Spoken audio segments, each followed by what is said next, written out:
ये जो जंग हुई है, जिस जंग को इजराइल ने जबरदस्ती छेड़कर ईरान पर मुसल्लत किया है, ये अफसोसनाक है क्योंकि किसी के ऊपर इस तरीके से हमला इंटरनेशनल कानून के खिलाफ है। लेकिन इजराइल ऐसा मुल्क है कि जो यूनाइटेड नेशन को भी कुछ नहीं मानता है। इन दोनों मुल्कों में हमारे जो हैं हजारों की तादाद में एक तो जायरीन फंसे हुए हैं, जिसमें बुढ़े भी हैं, जवान भी हैं, छोटे छोटे बच्चे हैं। 16 जून को जयशंकर जी को लेटर लिखा इसीलिए कि जो जायरीन ईरान और इराक में फंसे हुए हैं उनको वहां से निकाला जाए। मैं भारत सरकार से यही अपील करूंगा कि इसको फौरी तौर के ऊपर इसको अरेंज किया जाए और जो इंडियन नेशनल जो हैं ईरान में और इराक में फंसे हुए हैं उनको किसी भी रूट से निकालकर इंडिया वापस लाया जाए। हिंदुस्तान की गवर्नमेंट है, ये पावरफुल है, इसको बीच में हस्तक्षेप करना चाहिए और इस जंग को फौरी तौर पर रुकवाना चाहिए। इसको 4 दिन हो चुके हैं क्योंकि ये थर्सडे नाइट में हुआ था, मिडनाइट में। फ्राइडे, सैटरडे, संडे, मंडे 4 दिन हो चुके हैं और 4 दिन से बहुत सी हमारे पास कॉलें आई हैं। इसमें कई तरह की प्रॉब्लम्स जो हैं वो हो गई हैं। ये जो जंग हुई है, जिस जंग को इजराइल ने जबरदस्ती छेड़कर ईरान पर मुसल्लत किया है, ये अफसोसनाक है क्योंकि किसी के ऊपर इस तरीके से हमला इंटरनेशनल कानून के खिलाफ है। लेकिन इजराइल ऐसा मुल्क है कि जो यूनाइटेड नेशन को भी कुछ नहीं मानता है। तो खैर बहरहाल, तो उसने जो है ये जो जंग की है उसकी वजह से पूरे हवाई रास्ते बंद हैं। हमारे क्या मसला ये है कि जो लोग हज पे नहीं जा पाते हैं वो ईरान और इराक की ज़ियारतों पे जाते हैं कि यहाँ का पैकेज कम पैसे का होता है, इसको कर लेते हैं। जो अफोर्ड नहीं कर सकते हज के पैसे को, तो वो इधर चले जाते हैं। तो इस वक्त हमारे हजारों लोग जो हैं वो इराक से ईरान आते हैं, तो 2 कंट्री जाते हैं, इराक और ईरान। कुछ लोग पहले ईरान जाते हैं, उसके बाद इराक जाते हैं। कुछ लोग पहले इराक जाते हैं, उसके बाद ईरान आते हैं। तो इन दोनों मुल्कों में हमारे जो हैं हजारों की तादाद में एक तो जायरीन फंसे हुए हैं, जिसमें बुढ़े भी हैं, जवान भी हैं, छोटे छोटे बच्चे हैं। बहुत से लोग ऐसे जिनकी बीवी बच्चे चले गए, मियाँ यहाँ है, परेशान हो रहे हैं।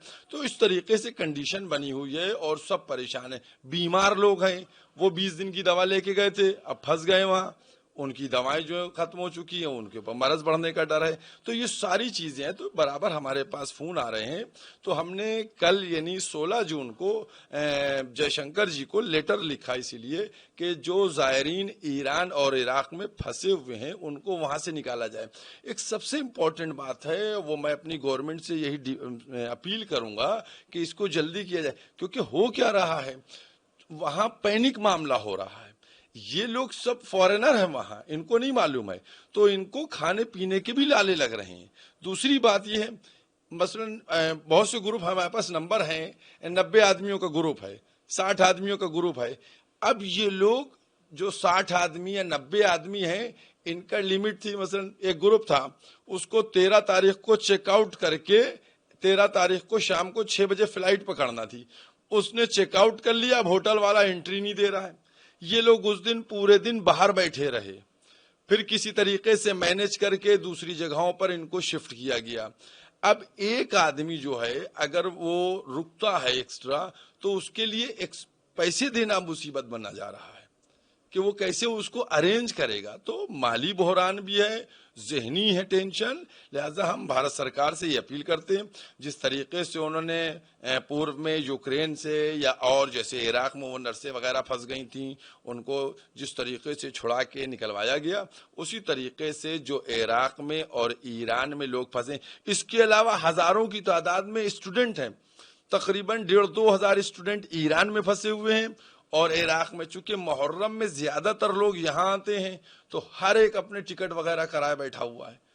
तो बहुत ज्यादा प्रॉब्लम है। मैं भारत सरकार से यही अपील करूंगा कि इसको फौरी तौर के ऊपर इसको अरेंज किया जाए और जो इंडियन नेशनल जो हैं ईरान में और इराक में फंसे हुए उनको किसी भी रूट से निकालकर इंडिया वापस लाया जाए। ये लोग मिडिल क्लास के लोग जाते हैं, लिमिटेड अमाउंट लेके जाते हैं। इनका चलने का दिन, मैंने जैसे भी आपको बताया कि एक काफिला है 90 लोगों का जो इलाहाबाद से गया है, जिसमें लखनऊ के लोग भी, इलाहाबाद के भी और कई जिलों के लोग हैं। लखनऊ के तकरीबन 10-12 लोग हैं उसमें। अब इन लोगों ने क्या किया है कि वहां पूरी खरीदारी कर ली, जो कि गिफ्ट वगैरह भी लाना होते हैं। अब इनको ये था कि हम शाम को 4 बजे चले जाएंगे दिल्ली के लिए, हमारी फ्लाइट है। अब इनके पैसे खत्म हो गए थे, अब ये कैसे अरेंज करें वहां पैसे। अब इनको आज 13 तारीख से आज 17 तारीख हो गई है, इन्हीं 5 दिन इन्होंने जो होटल किया कैसे किया। तो ये सब की प्रॉब्लम्स जो है ये हमारे पास आ रही हैं, और दूसरे लोग हैं तो इसको मैनेज करना पड़ रहा है। इधर फोन करके इनसे बात की, कुछ उनसे करवाया, किसी का घर खुलवाया, किसी के यहाँ कुछ करवाया, तो ये सारी चीजें हो रही हैं। और मैंने कहा जैसे एक दवाओं की प्रॉब्लम है, एजेड लोग गए, फैमिलीज क्या क्या अपील कर रहे हैं, फैमिलीज क्या कुछ अब यहाँ जो लोग हैं वो भी मुझे फोन कर रहे हैं कि मौलाना साहब कैसे क्या होगा। वहां वाले जो वो अलग परेशान हैं, क्योंकि वहां मामला पैनिक होता चला जा रहा है। उसकी वजह से खाने पीने की चीजें मिलने में दुश्वारी हो रही है। वहां पानी भी खरीद के पीना पड़ता है, क्योंकि जो पानी नॉर्मली आता है वो पीने के लायक नहीं होता है, तो वो खरीद के पीना पड़ता है। तो वहां पानी से लेके रोटी तक सब कुछ अरेंज करना पड़ रहा है। मतलब एक दुश्वारी नहीं, बहुत सी दुश्वारियां हैं। और मैं समझता हूं ये बहुत बड़ी तादाद में ईरान इराक में लोग फंसे हुए हैं। क्योंकि अच्छा, जब ये रूट बंद हुआ है तो जैसे उसी दिन जो इंडिया से फ्लाइट लंदन जा रही थी उसको वापस भेज दिया गया, जो लंदन से इंडिया आ रही थी उसको वापस भेज दिया गया। तो जो इराक में लोग थे वो भी फंस गए। इराक में जंग नहीं है लेकिन लोग फंस गए हैं। उसकी वजह ये है कि जहाज आ नहीं पा रहे हैं, सबके जहाज हैं। अच्छा, सब टिकट लिए बैठे हुए हैं, सबके रिटर्न टिकट होते हैं। अब वो पैसा इतना नहीं, कैसे निकले, क्या करें। तो वहां भी एक मसला खराब हो गया है। अच्छा, जितनी लड़ाई होती चली जा रही है, चूंकि ईरान इराक का बॉर्डर मिला है, तो अब ये भी पॉसिबिलिटी है कि ईरान वाले शरणार्थी बन के इराक में एंट्री ले लेंगे, तो ये इराक में भी पैनिक हो जाएगा मामला। वहां भी लोगों के साथ यही है। इराक से जो बात हुई है, वहां लोगों का जो होटल का स्टे था वो खत्म हो गया, पेमेंट उनकी खत्म हो गई। अब वहां कैसे पैसा अरेंज करें, कैसे मैनेज कर रहे हैं इस वक्त वहाँ लोग? क्या देखिए, वहां हमारे हिंदुस्तान के इराक में भी जो है 600-700 लड़के हैं, स्टूडेंट हैं, जिनको कहा जा रहा है भैया आप लोग कीजिए मैनेज। तो वही बेचारे आपस में कुछ कंट्रीब्यूट करके, कुछ वहां के लोगों से कह के किसी के घर में हो शिफ्ट कर दिया, कहीं कुछ कर दिया, होटल वालों से बात कर ली, चूंकि कुछ उन लोगों के रिलेशन बने, होटल वालों से कर लिया कि ठीक है आप इनको स्टे दे दीजिए, इनकी पेमेंट बाद में हो जाएगी। बहुत मतलब प्रॉब्लम्स हो रही हैं जिसको बहरहाल किया जा रहा है, और माली नुकसान तो हो ही रहा है। चूंकि ये लोग जो एक्स्ट्रा रुक रहे हैं तो इनका एक्स्ट्रा लॉजिंग, फूडिंग, ये सब बेचारे इन्हीं को देना है, इनके बस में नहीं है।